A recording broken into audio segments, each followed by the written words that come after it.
Yeah. Let me ask you, there is a lot of talking about your meeting in Dawara. Good.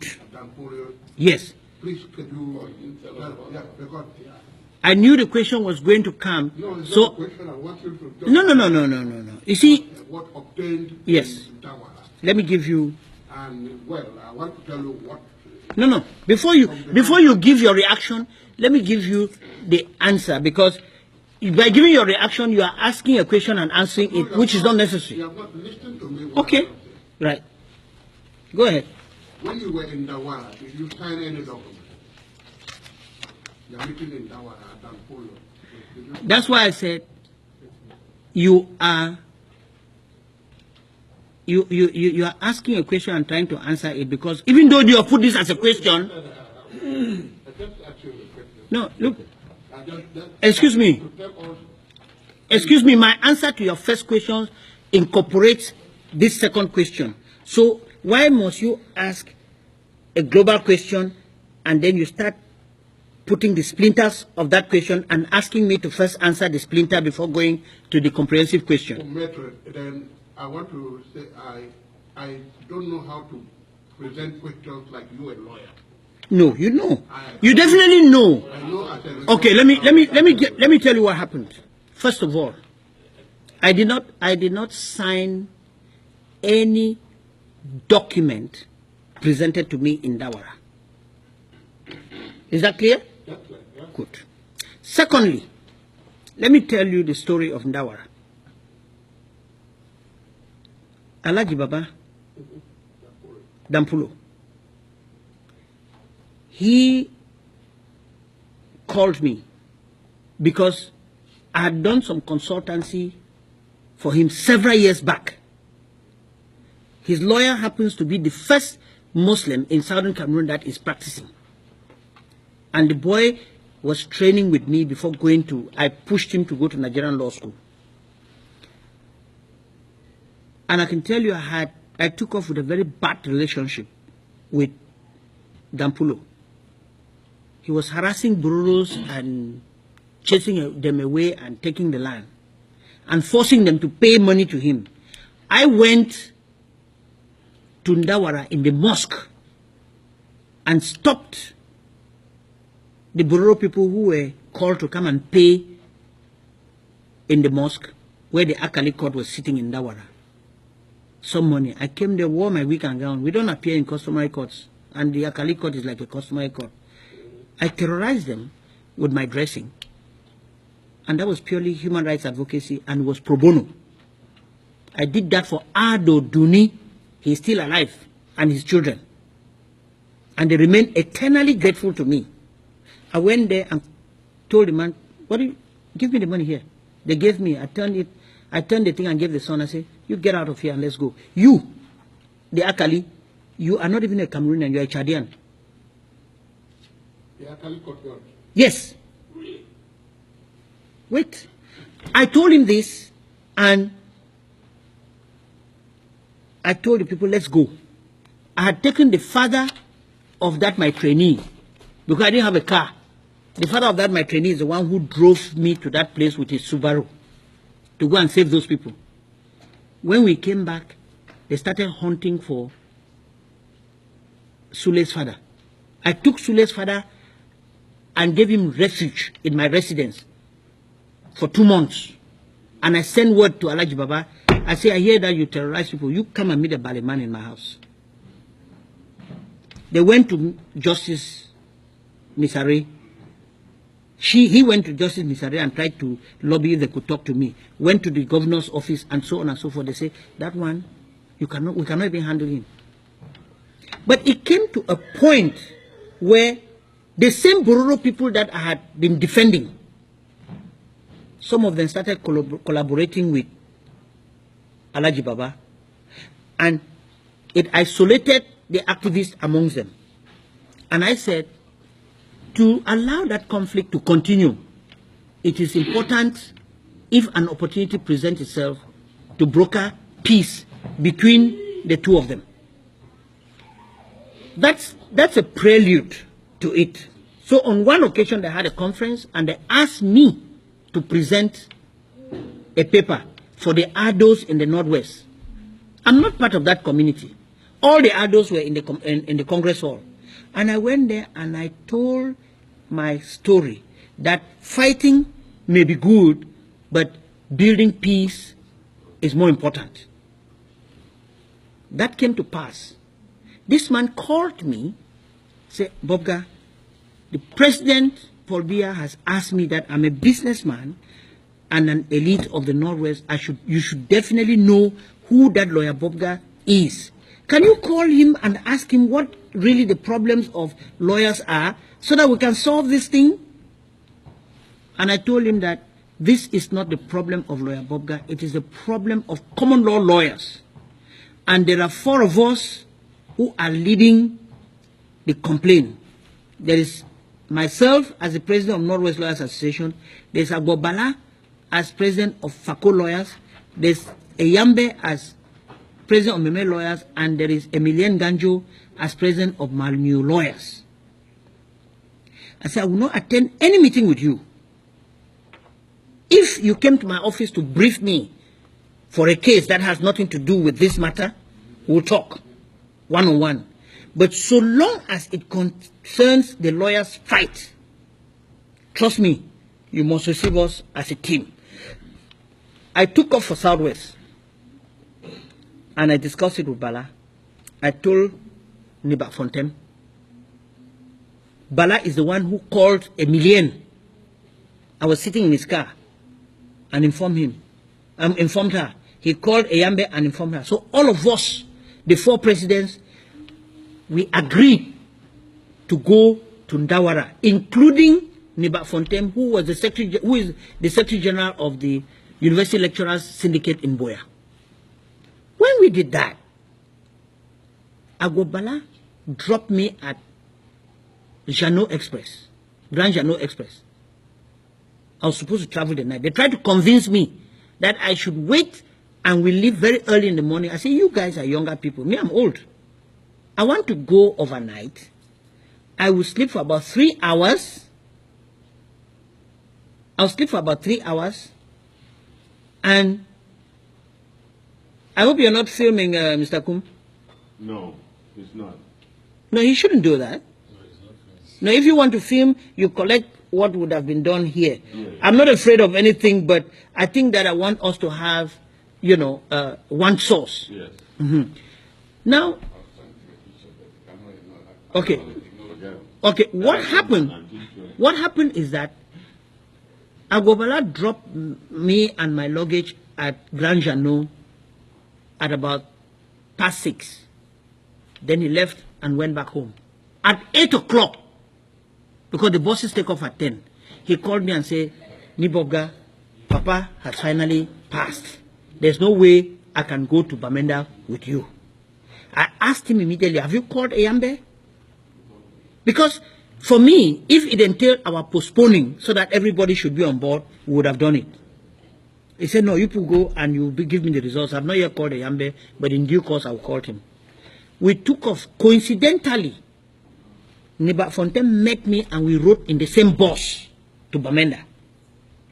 When we got to Bamenda, I took a taxi and went to my house in Bali because I live in the village. After I had slept a bit and gotten up, had my bath, I called Eyambe. In which hotel are you? Because definitely he was going to go have a rub down in a hotel. I said, because I want to meet you. He said, no, I was depending on Bala. I didn't have any money to travel to Northwest. Since Bala said he was hiring a vehicle, I was depending on him to come and pick me in Kumba, and then we come through Manfi. I said, so you have not come? He said, yes. I said, okay.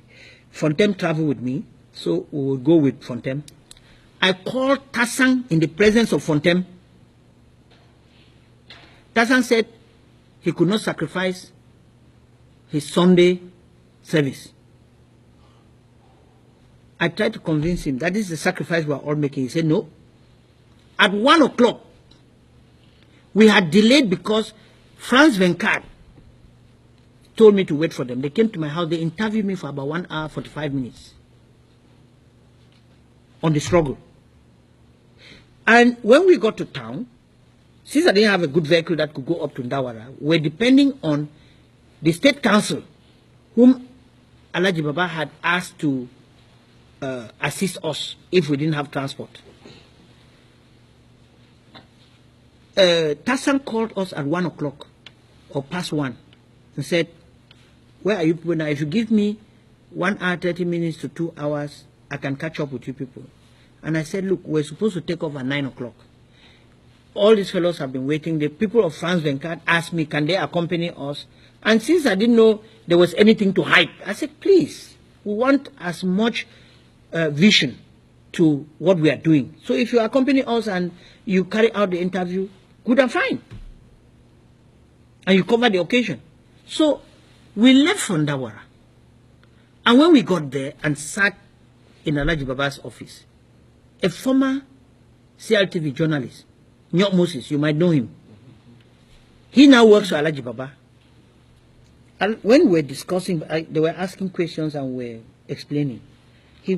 Alhaji Baba would turn to him, Nyok Moses, can you note down this point? This is one of the things we should report to the head of state so that they know. At some point, I said, Alhaji, we have to be careful here. Moses is my younger brother. He is on your payroll. I don't want to be misrepresented.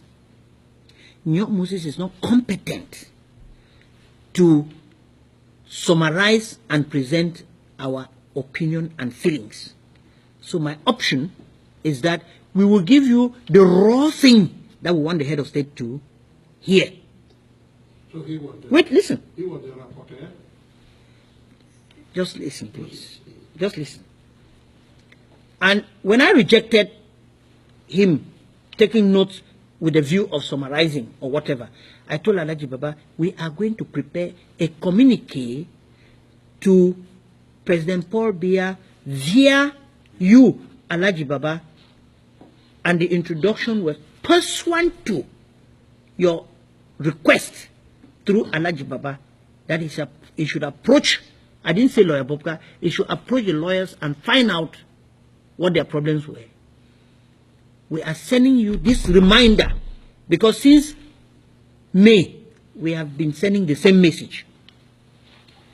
We prepared a communique in that respect for the lawyers. Neba Fontem prepared one for the teachers, bearing their own grievances, plus he added something on the other associations that constituted the consortium, like the businessmen, the Okada riders, and so on. He wrote on that aspect, since he was Secretary General. We signed, myself and Emilian Ganjo, the president of Manu Lawyers, we signed our communique. And two of us, because now Eyambe and Bala, they were not present. Niba Fontaine, because Tassan was not present and Tame Valentine was not present, he signed the one for the teachers alone. We finished at about 1 a.m. That is when we went to have dinner. Yes, because I insisted that there is no way we can allow anybody write anything for us. I always go with my laptop. In fact, I didn't come with it here because there wasn't that need for me to use it, so to speak. We wrote out the thing. It was sealed in an envelope. And Alhaji Baba, in fairness to him, he dispatched a driver and one of his staff with the raw stuff we had prepared at 2 a.m. They asked us to sleep. I said, I cannot sleep. If these two gentlemen are going with a pickup, we will join them. So the three of us entered in that pickup. We got to Bamenda at about 4 something. They dropped and Emilian Nganjo at Foncha Street, Niba Fontem on the new road going to station from the Banja Road, from Amumezam. And then they dropped me at Mansfield Hotel opposite the taxation. because it was already like getting to 5, there was no need for me to take a hotel room. I sat in the lobby, because it's my cousins who own the hotel. I sat in the lobby, and when it was past 6, I went and took a taxi and went to Bali. You should also ask for the video of the 13th of January, when we had the common law meeting in Kumba, the last common law meeting in Kumba, common law bar meeting, where Barrister Obenson, former magistrate, was the chairperson. It's on video. Bala, Emilian, and Ayambe, they each got up and said there has been a lot of miscommunication about Nibobga and the mission to Ndawara. We want to tell you that these were Bala's words. We all agreed to go to Ndawara, but for the sudden death of my father, or the death of my father because he had been sick, the death of my father, which made me not to go, and as a result, Ayambe that I was supposed to pick up from Kumba did not go. But Nibobga and Emilian represented us. They came back and reported to us, and we adopted what they had done. There is all this idea in people's mind that Southern Cameroon has already been delivered. So people are looking for their knives to go and get their cut of the elephant. But I say it's a long haul. People should settle down. By the time they liberate Southern Cameroon, you and I will not have the physical energy to take appointive or elective public office. We will sit in our retirement and give advice to these young people, right? So I need this to be clear. And a powerful person like you, you should be able. I'm not hiring you to clean me up because I know how to handle distraction. I leave people rot in their stupidity because it doesn't change me. But if you have a chance to advise any of those fellows, don't tell them that, don't attack Bobga. Simply tell them that be honest to yourself. Period. Don't be honest to Bobga. Be honest to yourself. Because by and large, the mischief of man catches up with him sooner than he expects. So we don't need that. We need to establish the ethic of this revolution by removing people's mind from the negativities that we pursue and be more positive by looking at the bigger picture, which is beyond us as individuals.